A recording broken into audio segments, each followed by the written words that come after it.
Hello everyone, एडुवोल्ट के platform में आप सबको स्वागत है। मैं हूँ एडुकेटर शरण्या और आज की जो न्यूज़ टॉपिक है वो ये है कि हमारे जो इंडिया के पीएम हैं, पीएम साहब फ्रांस विजिट कर रहे हैं एआई समिट को बूस्ट करने के लिए एंड साथ साथ में फ्रांस के साथ टाइज़ को बूस्ट करने के लिए।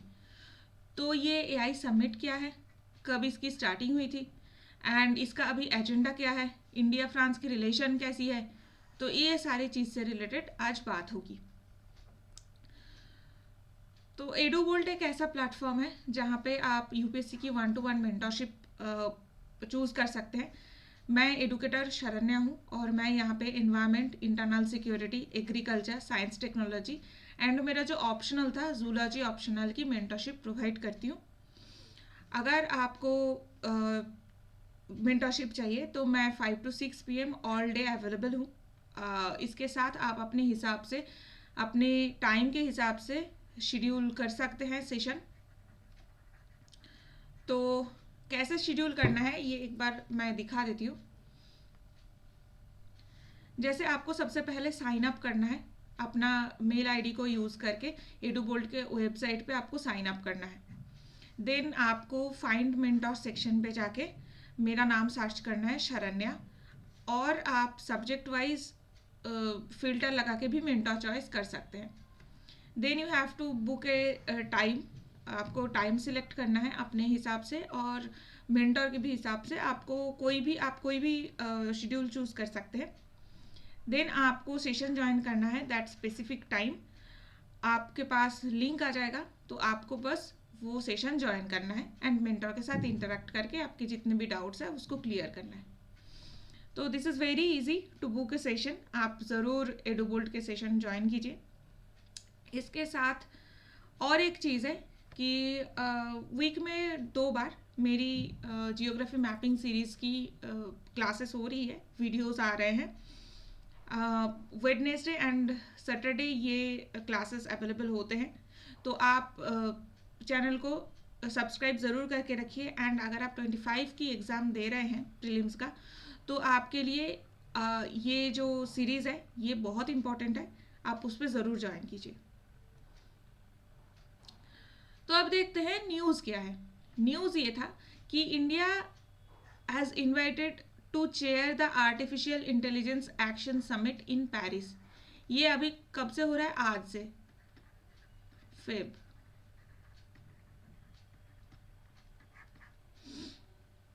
तो इसकी स्टार्टिंग कैसे हुई थी? फर्स्ट स्टार्टिंग इसकी हुई थी 1998 में, जब न्यू दिल्ली के विज्ञान भवन से उस टाइम के जो प्रेसिडेंट थे Jacques Chirac first proposed the idea. उन्होंने फर्स्ट टाइम ये आइडिया प्रपोज किया था, a partnership of 21st century. तो इंडिया के साथ उन्होंने पार्टनरशिप को प्रपोज किया था back in 1998। That is a global partnership grounded in our complementaries and our common interest. तो इंडिया और फ्रांस की जो कॉमन इंटरेस्ट है, उनकी कॉमन जो एरियाज है, वहाँ पे कोऑपरेशन की बात हो रही थी। तो इंडिया एंड फ्रांस की पार्टनरशिप इसके पहले से भी स्टार्ट हुई है। इसके पहले कैसे था कि ये जो प्रेसिडेंट जैक्विस चिराक है, इनको 1976 में इनवाइट किया गया था as a republic day guest. और इस टाइम पे इमरजेंसी को लेके पूरे वर्ल्ड में हमारी prime minister, the then prime minister Indira Gandhi के अगेंस्ट बहुत सारे प्रॉब्लम्स चल रहे थे एंड इंडिया को सैंक्शन या फिर जो वेस्टर्न कंडेमनेशन होता है वो सबकी सामना कर पा रही थी, करना पड़ रहा था। तो in that time this president, इन्होंने republic, not only republic day का गेस्ट बने, वो आए यहाँ पे इंडिया में। एंड देन ये 1976 के बाद 1998 में भी the same thing Republic day के गेस्ट बने। But that time India was also criticised. उस टाइम पे इंडिया को फिर से क्रिटिसाइज किया गया ऑपरेशन शक्ति इसको लेके।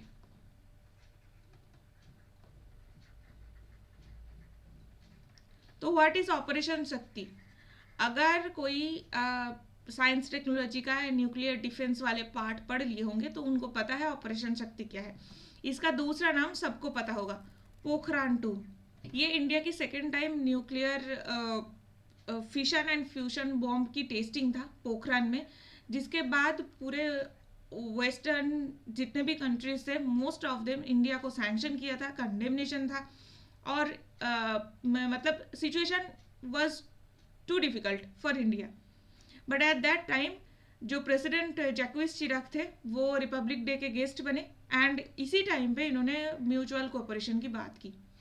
तो इंडिया फ्रांस की टाइज बहुत पुरानी है, एंड उसी टाइम से इंडिया और फ्रांस दोनों साथ में मिलकर अपने कॉमन इंटरेस्ट एरियाज में काम कर रहे हैं। तो एआई समिट की एम्स क्या है? फर्स्ट है कि पब्लिक इंटरेस्ट इन एआई। तो पब्लिक दोनों कंट्रीज के पब्लिक जो है उनके इंटरेस्ट के लिए एआई को कैसे काम करवाया जाए।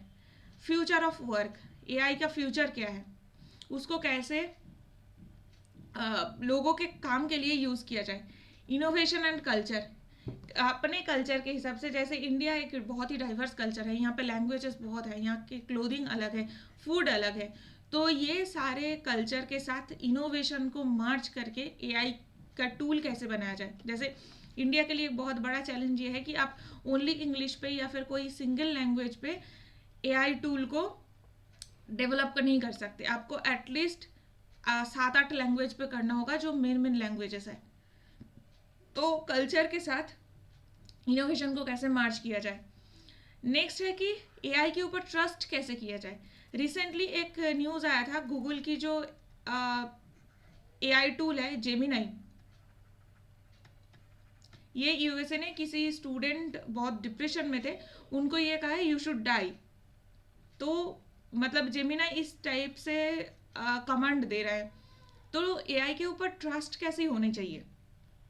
And the global AI governance, इसमें पता होगा कि सेलिब्रिटीज से लेके बहुत सारे लोगों के पर्सनल लाइफ को लेके प्रॉब्लम हो रहा है। Even deep fake, different fake news, fake photos, ये सारे अभी एआई का एक बहुत बड़ा प्रॉब्लम है। तो इन सब के अगेंस्ट ग्लोबली गवर्नेंस कैसे लाया जाए, रूल्स क्या होनी चाहिए, रेगुलेशंस क्या होनी चाहिए, एंड अगर कोई क्राइम करता है तो उसके अगेंस्ट किस तरीके से आगे बढ़ना चाहिए, ये सारे these all everything are the aims of AI summit. तो इसके पहले 2-3 समिट और इम्पॉर्टेंट है।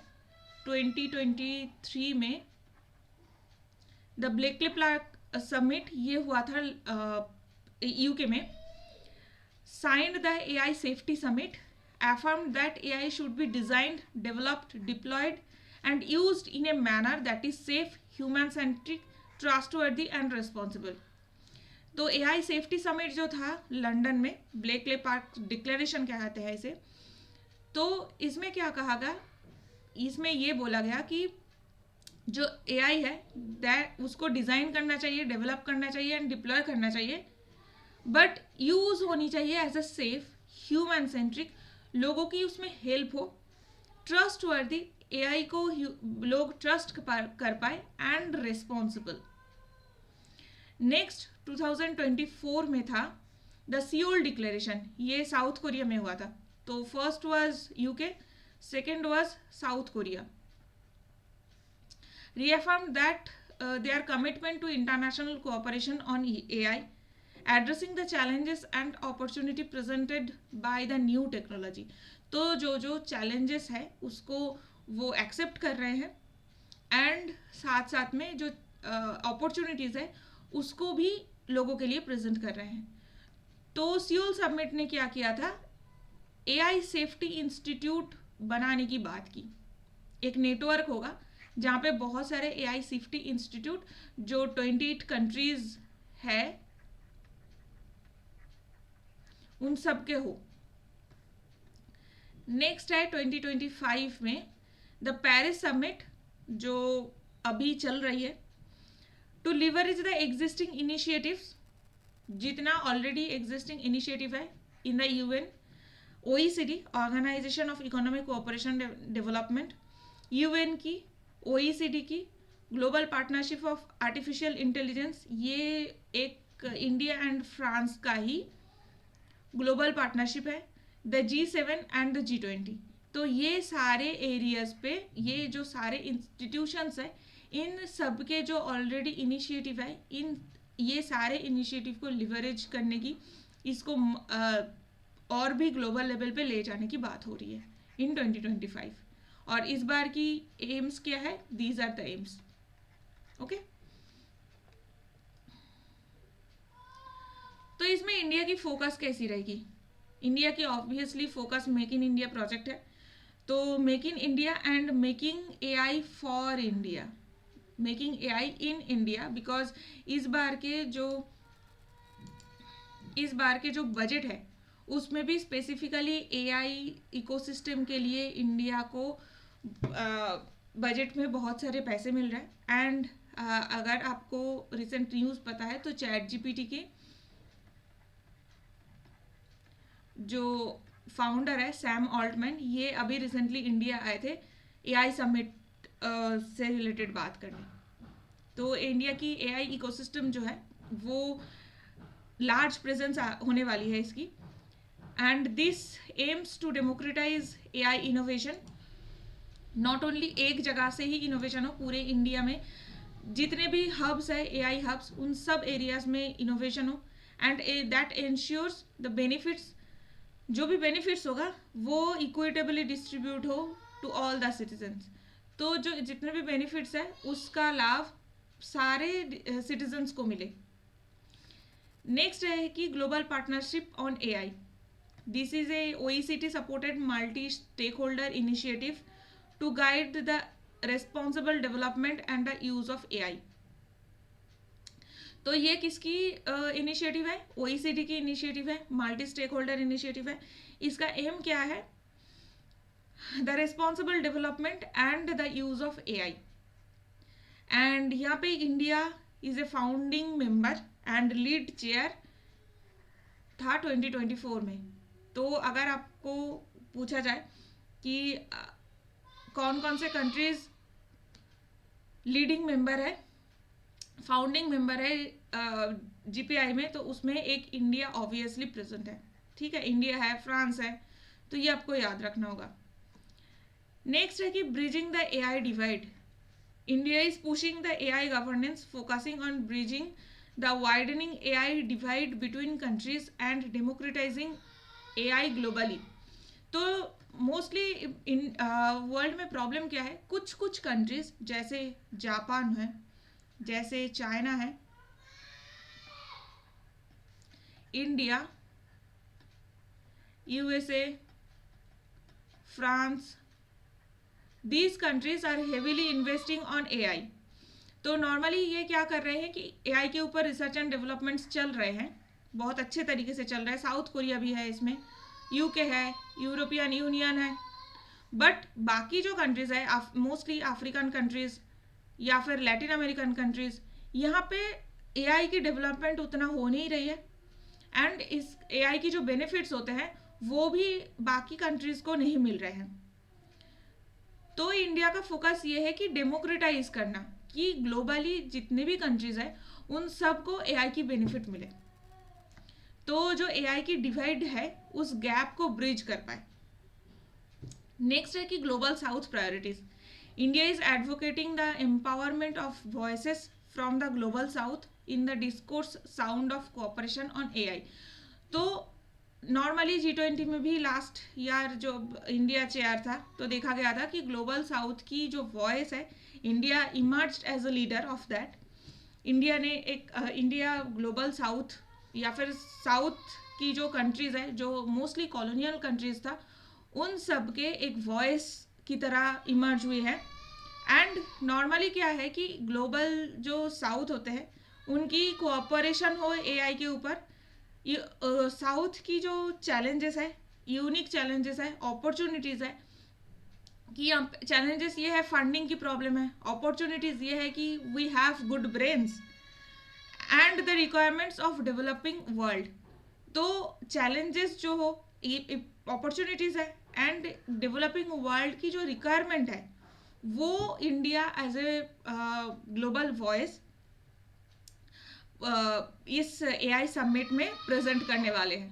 ओके, तो दीज आर द थिंग्स जो आपको याद रखना है। अगर आपको इससे रिलेटेड और भी चीज़ें जाननी है तो आप इंडिया फ्रांस टाइज के बारे में एक बार देख लेते हैं। तो इंडिया और फ्रांस के बीच में स्ट्रैटेजिक टाइज है between the countries that have traditionally pivot. कौन कौन से एरियाज है? डिफेंस है, सिक्योरिटी है, स्पेस है, and civil nuclear energy cooperation है। तो स्पेस से एक चीज़ हमें याद रखना है कि इसरो की जो लिक्विड प्रोपल्शन इंजन है, इसरो की जो लिक्विड प्रोपल्शन इंजन है इसका नाम है विकास इंजन। ये फ्रांस का डेवलप्ड वाइकिंग इंजन से बनाया गया था। तो वाइकिंग इंजन को डेवलप करके इंडिया के अपने हिसाब से विकास इंजन बनाया गया था। और ये कब हुआ था? ऑलमोस्ट आप 1970s 80s की बात कर सकते हैं। तो स्पेस कोऑपरेशन में नॉर्मली इंडिया और फ्रांस के बीच में डिफेंस हो, सिक्योरिटी हो, सिविल न्यूक्लियर एनर्जी कोऑपरेशन हो, ये सारे एरियाज में अच्छा एक रिलेशन है। France always assured the Make in India project and the technology transfer that offer in is something of competitor doesn't। तो फ्रांस ने हमेशा क्या किया है? मेक इन इंडिया प्रोजेक्ट को हेल्प किया है, उसको प्रेज किया है, एंड साथ साथ में जब भी इंडिया के साथ फ्रांस की कोई भी कोलैबोरेशन हुई है, टेक्नोलॉजिकल कोलैबोरेशन, वहाँ पे टेक्नोलॉजी ट्रांसफ़र किया है। मतलब सिर्फ वो इंडिया के लिए बिल्ड नहीं करते, बट साथ साथ में जो टेक्नोलॉजी है वो भी इंडिया को ट्रांसफ़र कर देते हैं, जो नॉर्मली बाकी कंपटीटर्स नहीं करते, जो यूएसए बिल्कुल नहीं करता। ट्रांसफ़र टेक्नोलॉजी बिल्कुल नहीं है। तो ये एक बहुत अच्छी चीज़ है कि बाद में अगर कभी प्रॉब्लम हो या फिर इंडिया अपने हिसाब से उसको मॉडिफाई कर सकते हैं, कस्टमाइज कर सकते हैं। तो that is a good point for France. And technology transfer से रिलेटेड और भी चीज़ें हैं। अभी मेजर ऑनगोइंग डिफेंस प्रोजेक्ट क्या चल रहा है? Rafale aircraft and P-75 scorpion project. ये एक सबमरीन है, स्कॉर्पियन क्लास सबमरीन कहते हैं इसे। तो डिफेंस कोऑपरेशन में मेन 2 कोऑपरेशन यही है। बायलैटरल टाइज कौन कौन से एरियाज में है? टेक, ऑब्वियसली टेक है, इनोवेशन, रिसर्च एंड डेवलपमेंट है, renewable energy, international solar alliance, ये आपको याद रखना है। Next, trade. इंडिया और फ्रांस के बीच में ट्रेड टाइज बहुत अच्छा है, इकोनॉमी ये भी अच्छा है, supply chain partnership and people to people relation. तो आपको याद होगा कि रिसेंटली फ्रांस में UPI यूज होने लगा है। तो this is a people to people relation, जहाँ पे अगर कोई फ्रांस घूमने गया है, टूरिस्ट है इंडिया की, वो UPI यूज कर सकते हैं। या फिर कोई फ्रेंच इंडिया घूमने आया है, ही कैन यूज UPI। और आपको ये फोटो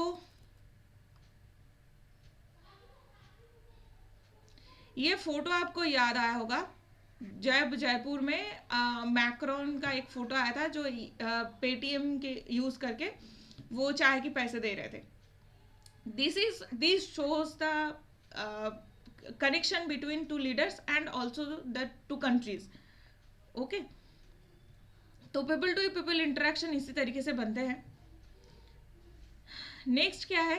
फ्रांस एक इम्पॉर्टेंट पार्टनर है in make in India programmes, specially in the areas of renewable energy, defence, startup, advance manufacturing, critical minerals and pharma industry.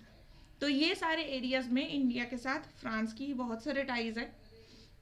ये areas आपको याद रखना है। नॉर्मली मेंस में क्वेश्चन तो आते ही हैं, जैसे ये एक आप सपोज कर सकते हैं कि ये एक क्वेश्चन इस तरीके का क्वेश्चन आ सकता है। Analyse the key pillars of partnership between India and France, highlighting recent developments and the areas of cooperation, particularly defense, nuclear energy and Indo-Pacific region। तो ये आपको याद रखना है। क्वेश्चन इस तरीके के आ सकते हैं, तो बेटर है आप क्वेश्चन को सॉल्व कीजिए एंड उसके बाद जो एडुबोल्ट के टेलीग्राम चैनल है उस पर आप दे सकते हैं इवेलुएट करने के लिए, एंड आप वेबसाइट पे भी अपलोड कर सकते हैं, फ्री में ये इवेलुएट हो जाएगा। तो आंसर को आप ज़रूर अटेम्प्ट करें। इस बार के लिए India France ties very much important है। तो these are some current affairs news जो आपको याद रखना है। एंड लास्टली एडुबोल्ट की ऐप लॉन्च हो चुकी है फॉर 1-to-1 मेंटरशिप, जो आप गूगल प्ले स्टोर से और एप्पल स्टोर से डाउनलोड कर सकते हैं। तो इसको डाउनलोड कीजिए, मेंटरशिप को ज़रूर अवेल कीजिए एंड एडुबोल्ट के चैनल को ज़रूर सब्सक्राइब कीजिए, तभी आपको मैपिंग सीरीज़ के जो वीडियोस है मेरा वो आता रहेगा। तो मैपिंग सीरीज़ में एक वर्ल्ड की मैपिंग, वर्ल्ड जियोग्राफी की मैपिंग सीरीज़ है, एक इंडियन जियोग्राफी की मैपिंग सीरीज़ है, एक इंडियन एनवायरनमेंट की है।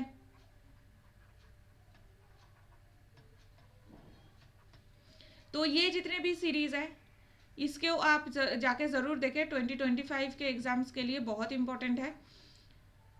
एंड आप सब्सक्राइब ज़रूर कीजिए।